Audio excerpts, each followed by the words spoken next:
Good evening, everyone. My name is Melissa Hozick. I'm the adult programming librarian here at the East Brunswick Public Library. We are very excited to present this program to you. We also want to thank the Metuchen Public Library at East Brunswick Hadassah for co-sponsoring this. Our topic today is A Promised Land, Jewish Patriots, the American Revolution, and the Birth of a Religious Freedom. This is part of our Revolution 250 series to celebrate the 250th anniversary of our country. So we are very excited to kick this off as our first program. We are excited to have Professor Adam Jortner. He is the Goodwin Philpott Eminent Professor of Religion in the Department of History at Auburn University. He specializes in the history of religion in the American Revolution and early nation, with particular emphasis on religious liberty, patriotism and piety, theology, and new religious traditions. Welcome, Professor, and everyone enjoy. Thanks, Melissa. I'm excited to be here tonight. I was showing off this book, which makes a lovely gift. I'm just saying, or maybe a gift for your local library. Um, I'm very excited to give this talk tonight. I found out today that my series, I have a new series called Years That Mattered 1776 with the teaching company with the great courses, just came out today. And that is 24 different lectures about the world of 1776. So, yes, of course, the revolution, but also thinking about what else is going on in the world. How do events across oceans and across continents shape how the revolution happens and how things sort of fall out? There are ways in which the events that take place in North America, in what becomes the United States, shape things like the British Empire and the nation of Hawaii. And we can also look at things that it affects what goes on in East India. 1776 is the year that the steam engine is patented. It's the year Adam Smith writes Wealth of Nations.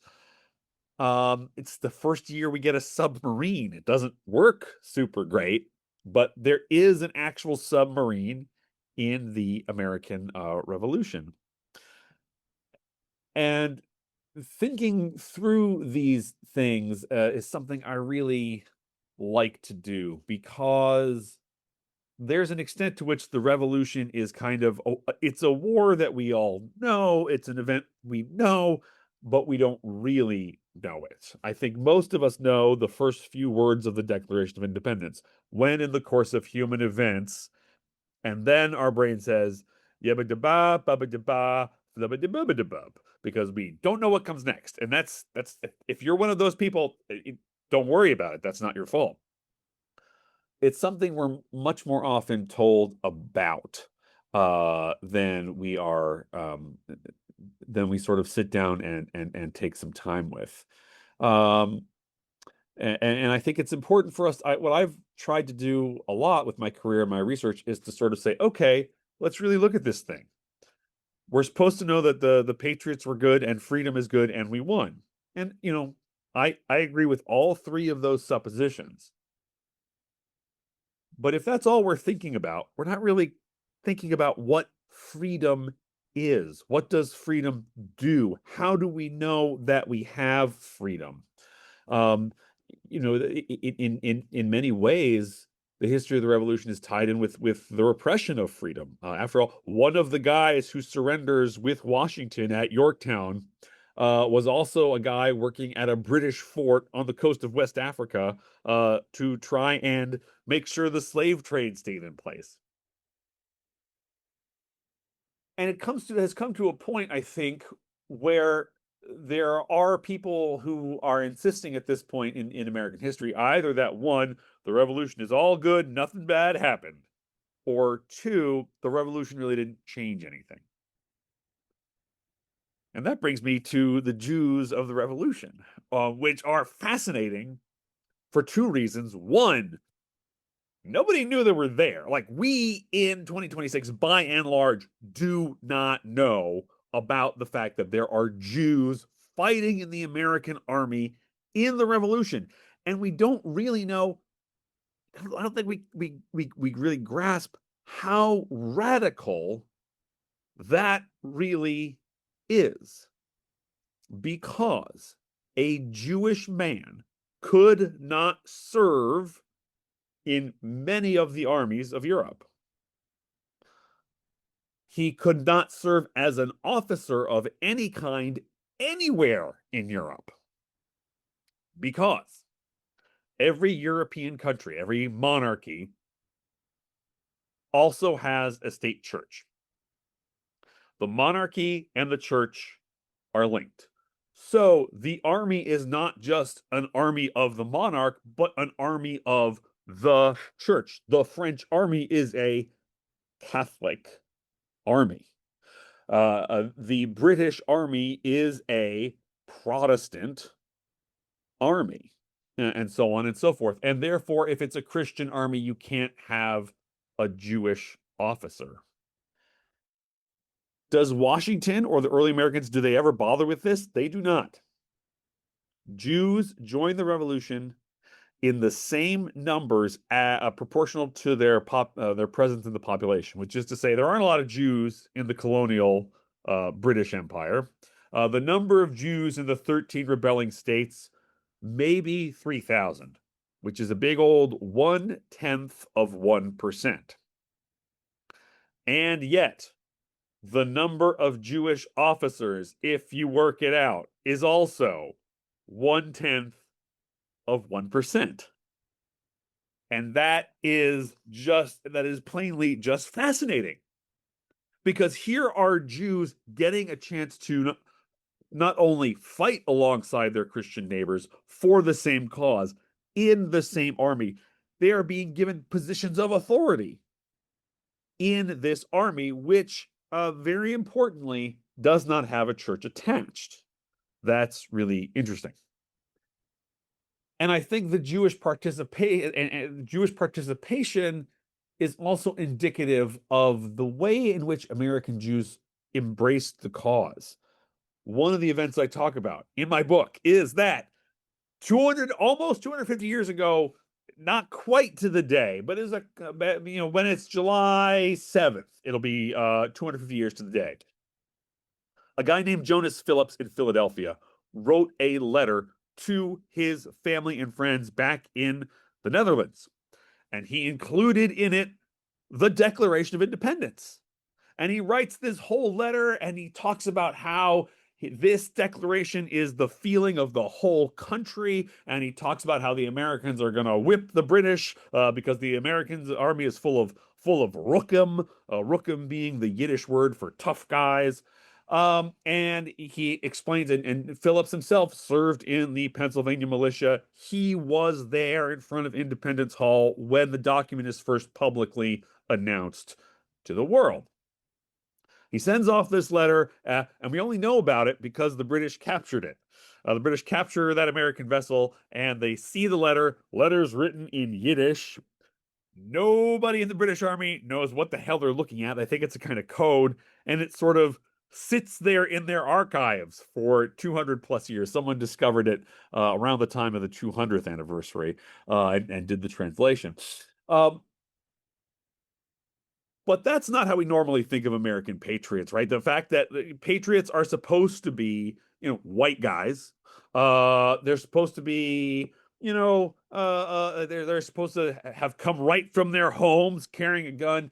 And there is an assumption that they are Christian. And sometimes there's an assumption that they're not just Christian, but they are, they're really Christian. They were really religious.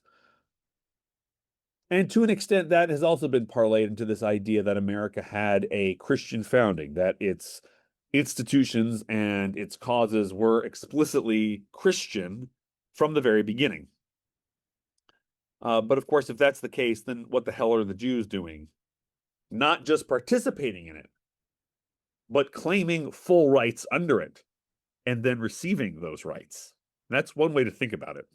And the other way to think about it is that Jewish history in the United States does not go back to the 1870s.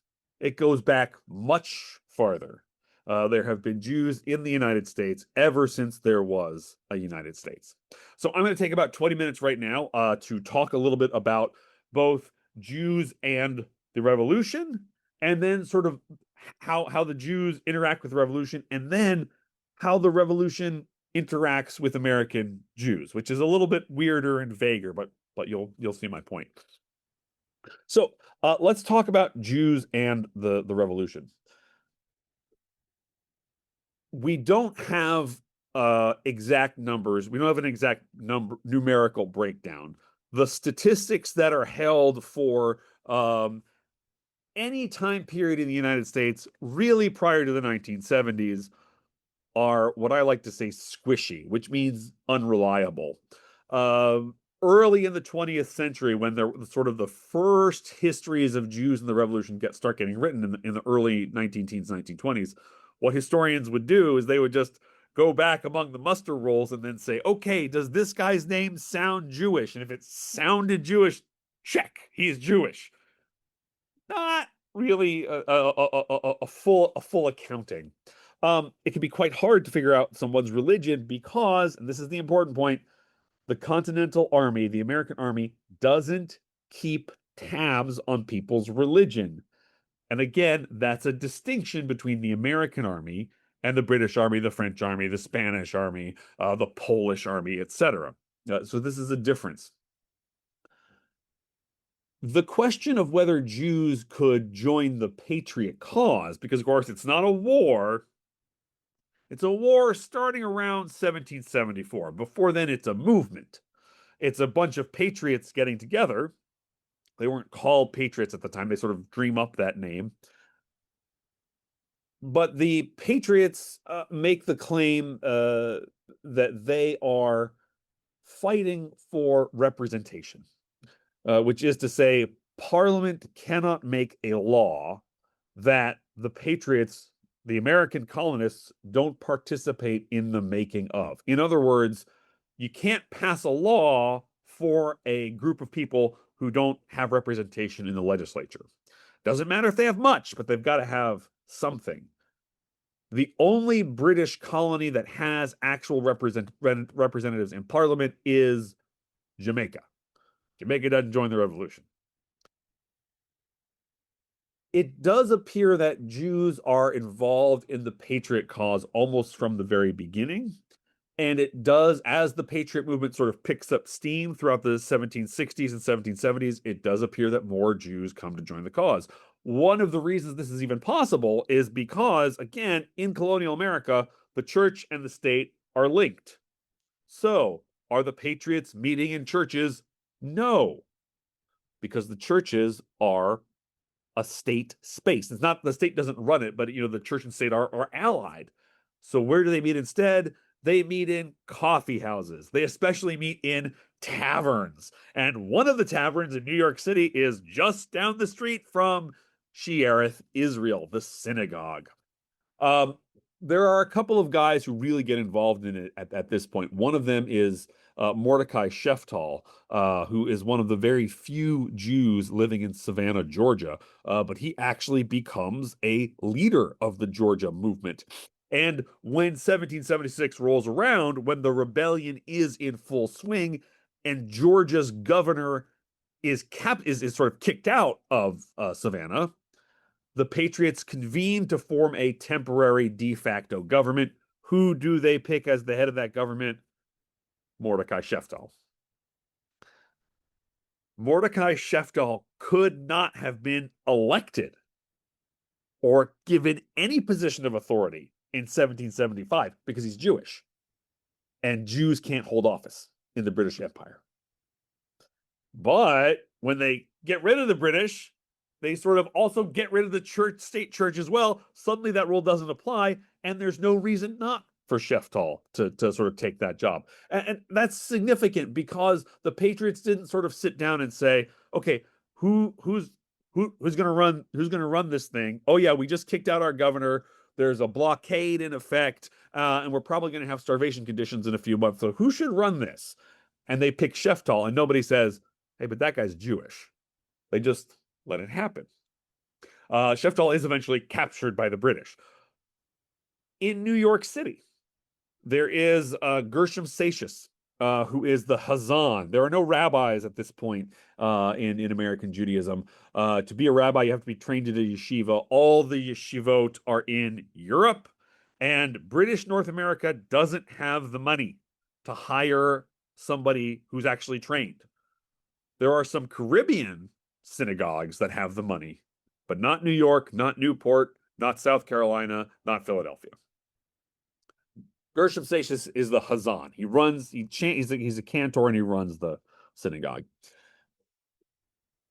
In the summer of 76, the Continental Congress passes legislation that asks all of the clergy of the United States to pray for peace and the success of American arms, which is to say, they haven't yet declared independence, but they're saying, will everyone observe a day of fasting and prayer? Interestingly, Congress includes specifically Christian language in its declaration, its request for a day of fasting. Washington repeats the congressional declaration. He removes the specific Christian language. We will never know which version Seixas saw, but he sees it. And even though he's technically not a clergyman, he says, aha, Shearith Israel is going to join in with our patriot brother and sister churches, and we will have a day of fasting and prayer. And the sort of the story goes is that he really riles up his congregation, like many Protestant ministers who took that fast day as a chance to sort of recruit for the patriot cause. Seixas does the same thing. And when the British are about to invade, and then America declares independence, and the British are about to invade New York, and Seixas takes the patriot Jews and leads them out of New York, taking one of the Torah with them. And that is also significant because there's no indication that the British are going to do anything to the synagogue or that Jews had anything specifically to worry about from the British army. So why did Seixas leave? Now remember, he doesn't know the Americans are going to win. Patriot Jews follow Seixas out of New York City to go to Connecticut. Then and now one of the most Gentile places in the nation. And they set up they set up Connecticut's first minyan. It does seem that to Seixas and the Jews, the chance to live under a democratic government, a government where they will be given rights of citizenship, which they do not have in 1775 in British New York. They are not citizens. They are not subjects of the king. They are residents. They are residents. And the Patriots are talking about every government must be formed by the citizens of the country.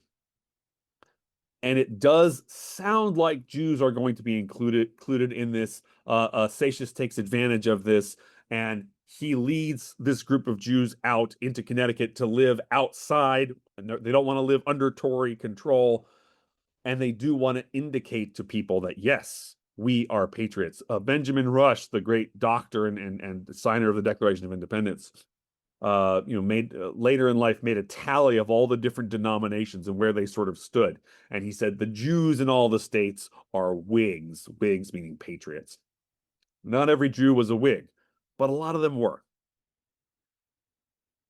You have some people, again, the Jews sign up for military service. Sometimes you really have to puzzle out and try to do some family tree work to figure out if they're Jewish or not. Sometimes you get lucky and they've left more evidence. There's a guy named Pollock who was noted down. He was Jewish, and he sort of got noted because he and his father went together to sign up. His father was 80 years old, and they wanted men for their army, but they're like, dude, you're too old. And Pollock said, I bet I can stop a bullet as well as another man. There was another soldier who signed his name as Joseph Smith because he didn't want to be kept out because of his religious beliefs. And there is a group of Jews. There was one company at the Battle of Beaufort, which was a minor battle in South Carolina. There was a company in that battle on the Patriot side called the Jew Company. because 28 of its 40 members were Jewish. And that's not an accident because militia companies are normally formed by neighborhoods. So this particular white South Carolina neighborhood was predominantly Jewish. It is a predominantly Jewish unit. And it becomes known as the Jew Company. That was not the name they called themselves. They called themselves the Free Citizens, which I think indicates what they thought the war was about. This is a war for citizenship, which is something that Jews have had nowhere in Europe for centuries. The Jews serve in the U.S. Army. There are also Jews who take up other important positions and sort of jobs in and among. As I said, Jonas Phillips is a member of the militia in Philadelphia. He also then outfits privateers, and a privateer was the first American Navy. It's just a privateer is just a regular boat with guns. You give them guns, and then they can go out and do whatever they want. And they get a special letter from the government being like, these guys are privateers, not pirates. So Jonas Phillips does a fair bit of that. There's a guy named David Franks who was not only the aide de camp to somebody named Benedict Arnold and had no idea what was going on. He later then is also the aide to Arnold's wife, who is also working for the British and also sort of misses her chance. But if Franks wasn't very good at spying, Chaim Solomon, who is sometimes known as the financier of the revolution, it's a very overstated title. Solomon's major contribution is that he can speak German. And he sort of goes behind enemy lines into occupied New York, where he can understand what the Hessian troops are saying. And he works as a spy in occupied New York before he comes back to Philadelphia to help try to run the government. There was also a guy named Solomon Bush, who is the first Jew raised to general status. He becomes an adjutant general when he retires from the U.S. Army. Solomon Bush fights in several battles. He's wounded at the Battle of Brandywine. He becomes a prisoner of war in British-occupied Philadelphia.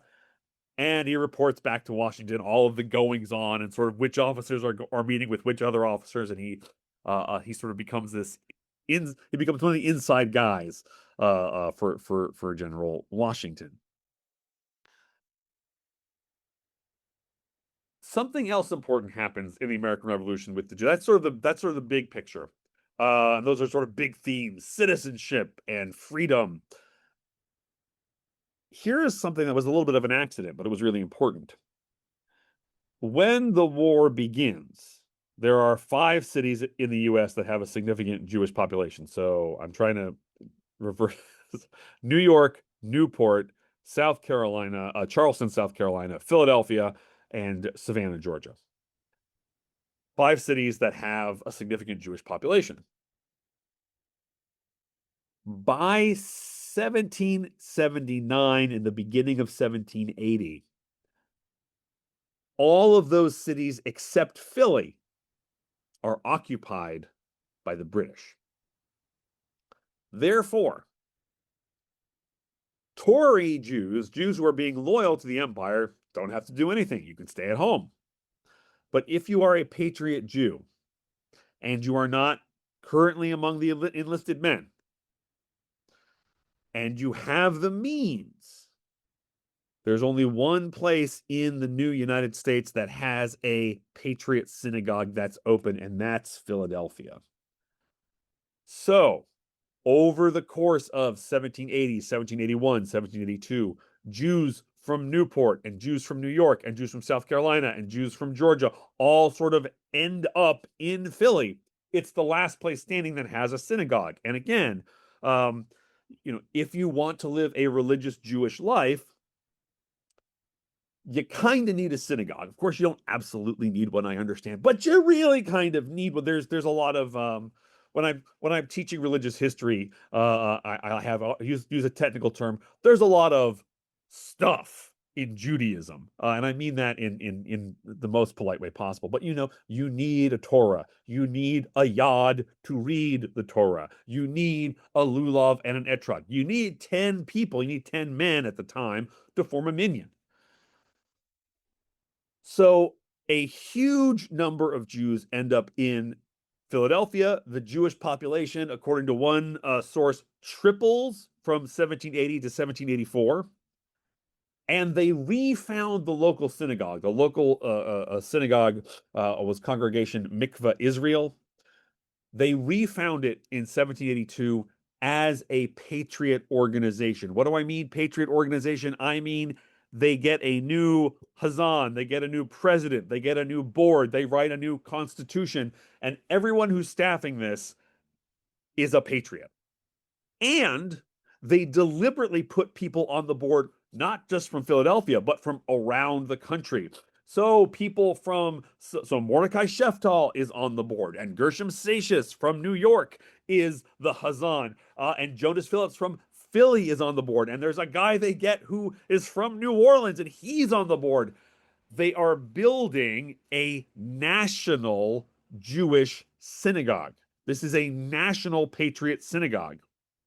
And when the war comes to an end, every single synagogue in the United States from 1783, when the war ends, until the 1810s, every single one of them is led by someone who had been there at Mikveh Israel.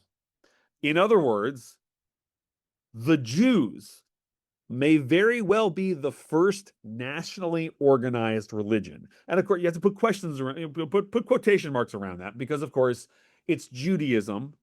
All of these synagogues are technically independent of each other.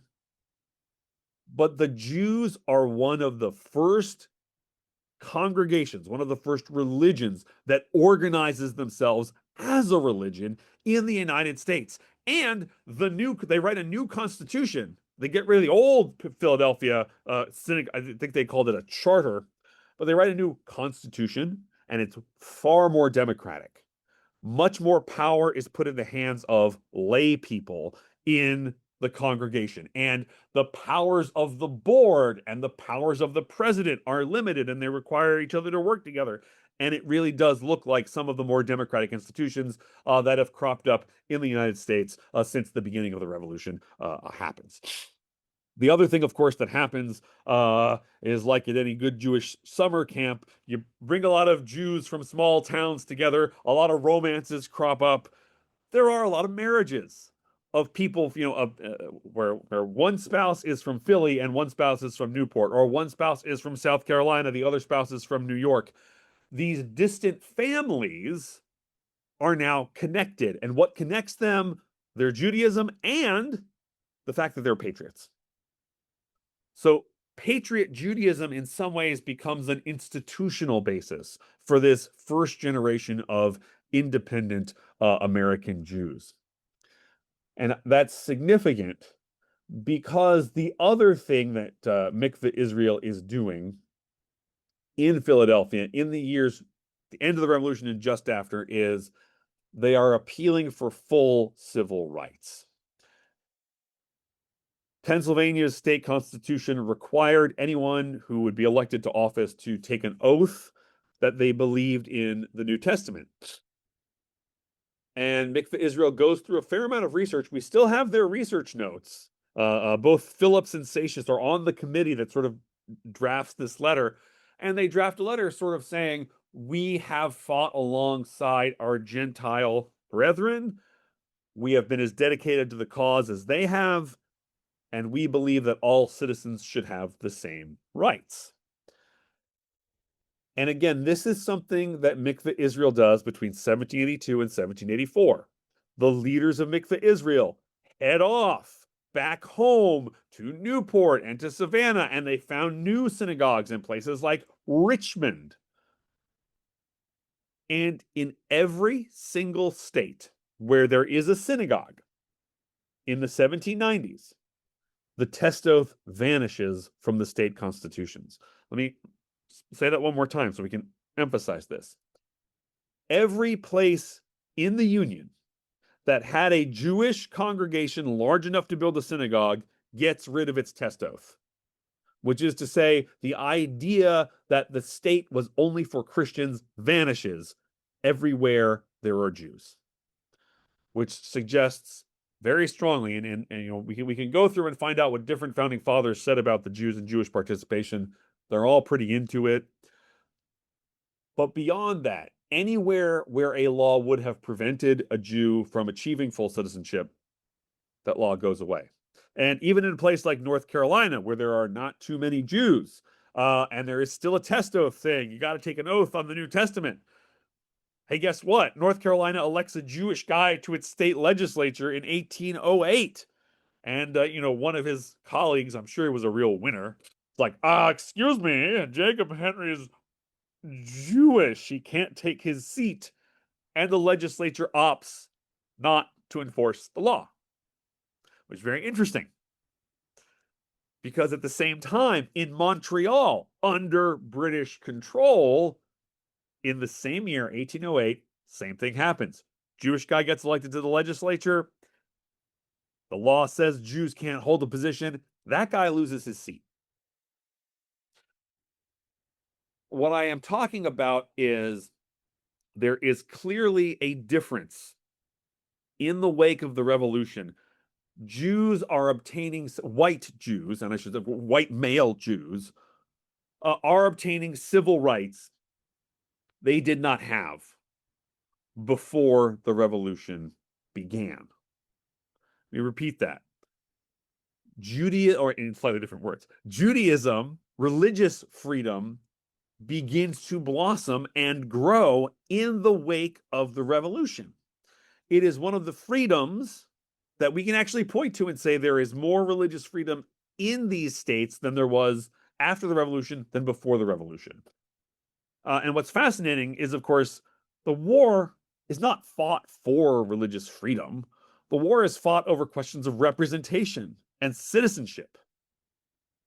But because the Patriots decide to create a diverse fighting force, because they do decide, well, we're not going to keep anybody out because of their religion, this is one of the ways in which religious freedom expands. And the Jews are not the only ones involved here. The Baptists of Virginia take an important role. Baptists also were getting a pretty rough go of it in the 1770s. And Catholics. There are a number of Catholic leaders in the Revolution who could not have held their seats in the British colonies because of their Catholic faith. Two more things, and then I'll wrap it up. One is I want to sort of point out, it does appear, therefore, that Washington's policy, George Washington's policy, the governmental policy to not keep tabs on the religion of its citizens, and particularly the religion of its fighting men, that appears to have been a success for the Americans. I think the Americans probably benefited, the whole country benefits more from that. What's very interesting is that there are ways in which the British, at the same time that Americans are sort of widening religious freedom, the British are restricting it. Because there is a tiny island in the Caribbean called St. Eustatius. It's a little scrap of land. The Netherlands ran it. This is it's a heavily enslaved port of maybe 2,000 people. It has a synagogue. And it does appear that the Jews of St. Eustatius, the island, are big Patriot supporters. And what can you do if you're on this tiny scrap of an island and you want to support the Patriots? Well, I'll tell you what you can do. You can ship them guns and other materiel on the black market. And that is what St. Eustatius does. It's this amazing black market port to get resources for the Americans. Well, 1781 rolls around. Britain has had enough of that. St. Eustatius has 30 soldiers. The British sent 3 warships. They surrender without firing a shot.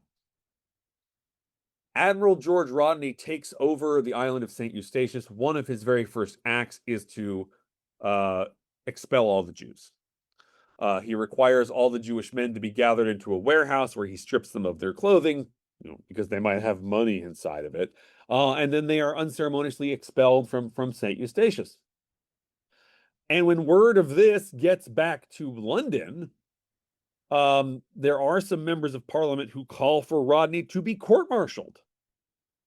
Rodney's anti-Semitism results in him being called back to London for a court-martial. Because he's in London for a court-martial, it's not Rodney who is commanding the British fleet when they meet with the French fleet outside of Yorktown, Virginia in 1781. And the French win that victory. And because the French defeat the British army, the French army can close off Cornwallis at Yorktown. So Cornwallis cannot escape.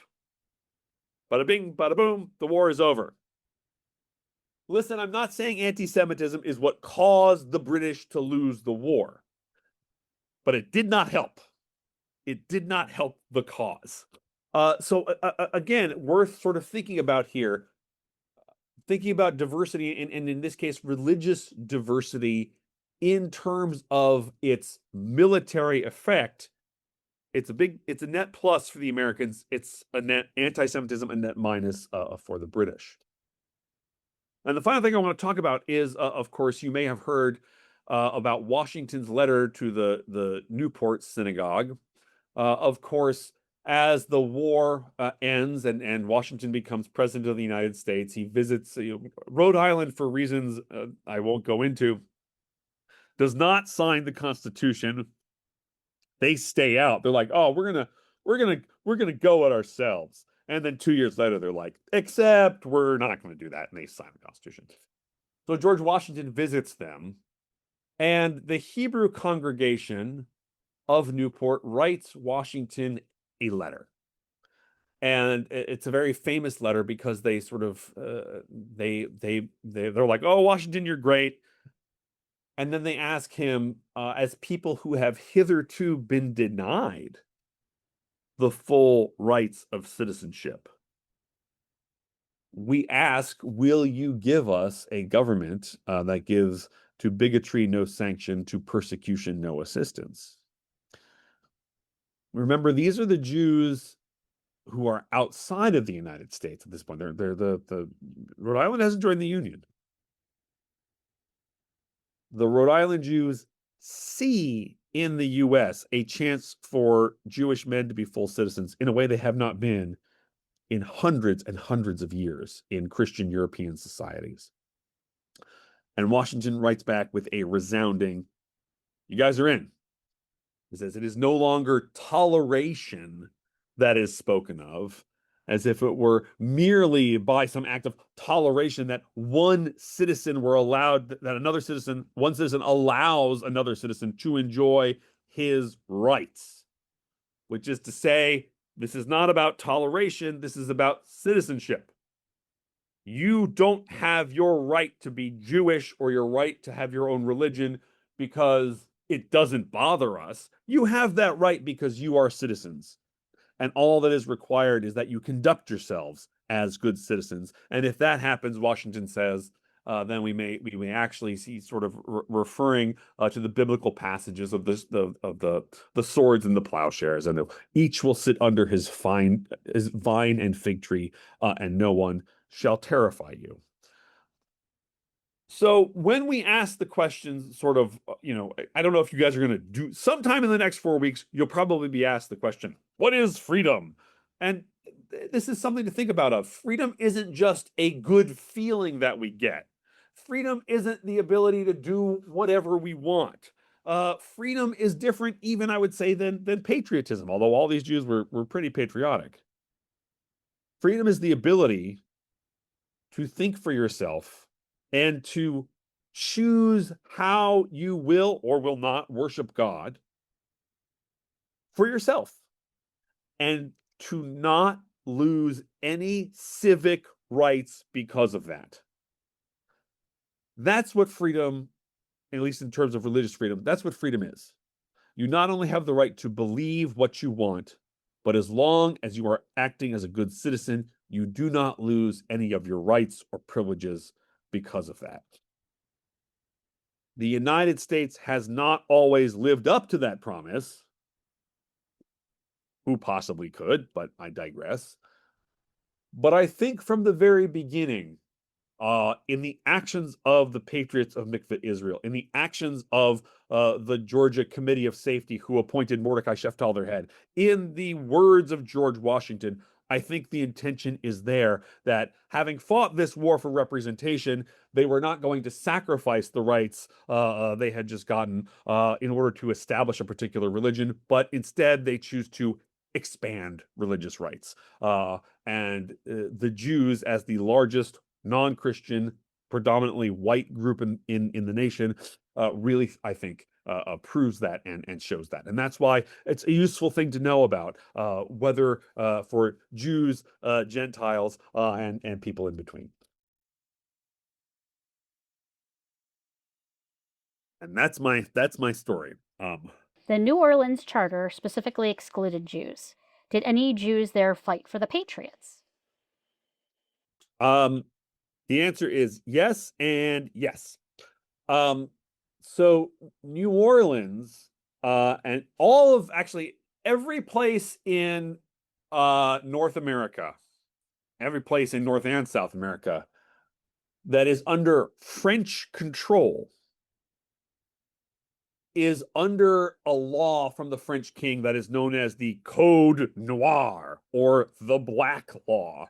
And again, surprise, surprise, this law primarily deals with strictures for people of African descent and very specifically for the enslaved. The Code Noir, I want to say it's in 1712, but I don't quote me on that. The Code Noir it's a terrifically brutal set of laws. Um, It's not that British laws aren't brutal. It's just that France chooses to codify all their laws in one big go. Um, uh, so all sorts of restrictions on freedom, like how many people can gather at what place, at what time, what kind of rights a white Catholic citizen has versus a black resident versus an enslaved person of African descent, and then just like for fun, the Code Noir throws in strictures about religious life, and Jews are forbidden to live in the French territories of the Americas. Again, it had been possible to live there before the Code Noir, and then in the early 18th century, the Code Noir comes into existence, and Jews are theoretically expelled. Of course, as often happens when people pass these laws, there are folks who get around it. Montreal has a little incipient Jewish community that sort of is tolerated. It's not officially supposed to be there, but it's tolerated. Um, because New Orleans comes under Spanish control for a little while there. Some Jews come into there, and there's a guy named Simon Nathans, who is Jewish, who eventually leaves New Orleans as a Spanish possession. New Orleans is kind of sort of on the American side. What Spain wants to do is Spain wants to break the British Empire in half.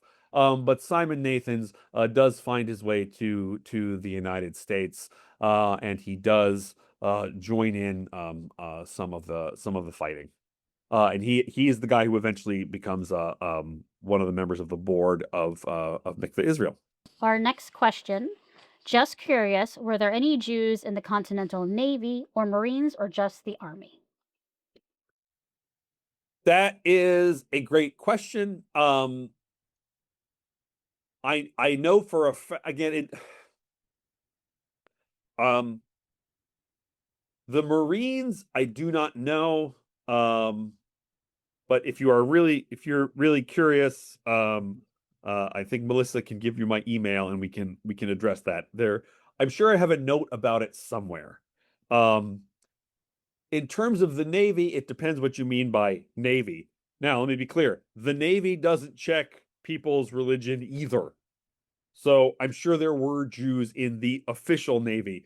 In the privateering, the sort of, again, the early American Navy is just like some dudes with guns who get in boats, and and they do a great job.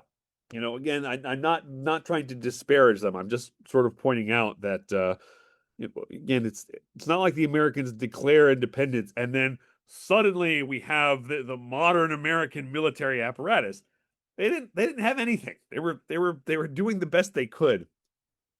There are plenty of privateers who are Jewish. As I said, Jonas Phillips is sort of is one of them.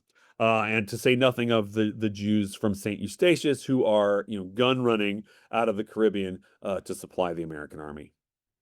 I read that the Hessians, who were mercenaries, included Jews since they could not be in the European armies and some deserted to the Patriot forces. Is there any truth in that? Um, I had not heard that. Again, I would want to see, if you were really curious, I'd want to see sort of where you read it. If it was in a, again, I what I'm saying here is I have not heard of that. I could be wrong. One thing I do know is that again, I don't think Jews are allowed to serve in the Hessian armies.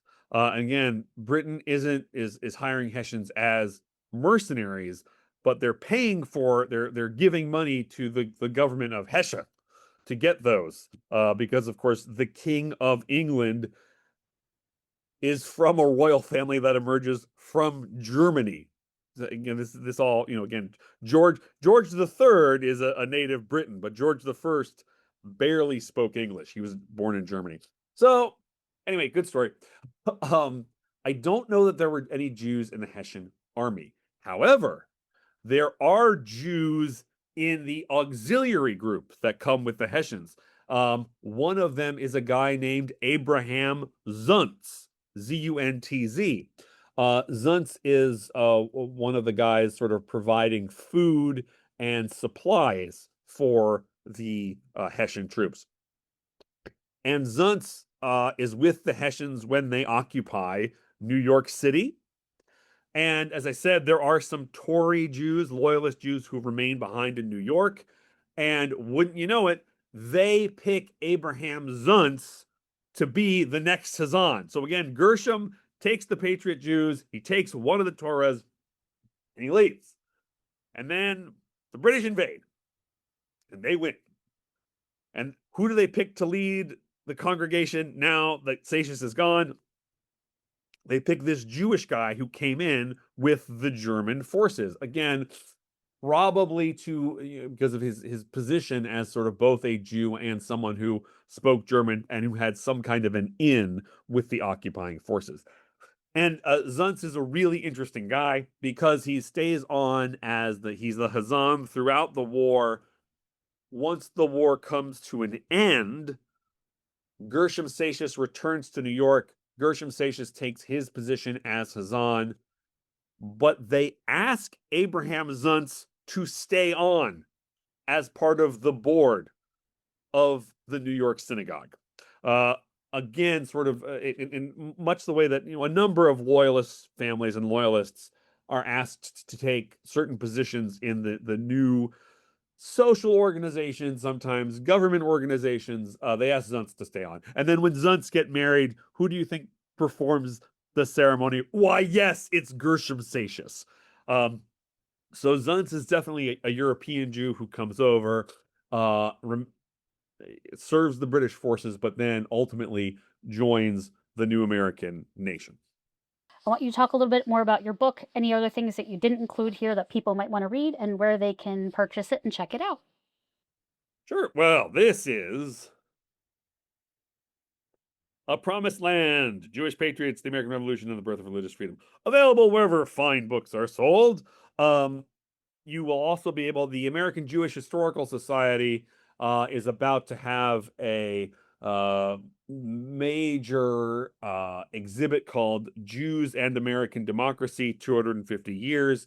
I helped make the revolutionary part of that exhibit. So my book will be there. You can get it there if you want to get it, and it can also be ordered. And it isn't just that. There are a lot of other things that are a little Again, one thing that happens also after I talk about the war, I talk about the founding fathers, and then I also talk a little bit about how Judaism functions in the early U.S. Because, as I said, Jews can join the army; they've never been able to do that. And something else Jews discover they can do in the United States is they can critique Christianity. And I'm not jumping up and down because I'm like, all right, someone's critiquing Christianity. What I want to jump up and down about is Jews had not been able to do this for 1400 odd years. That's what religious freedom is about. It is to say that a Jew could not in 1770 sit down and say, I think the Christian religion is wrong and here is why.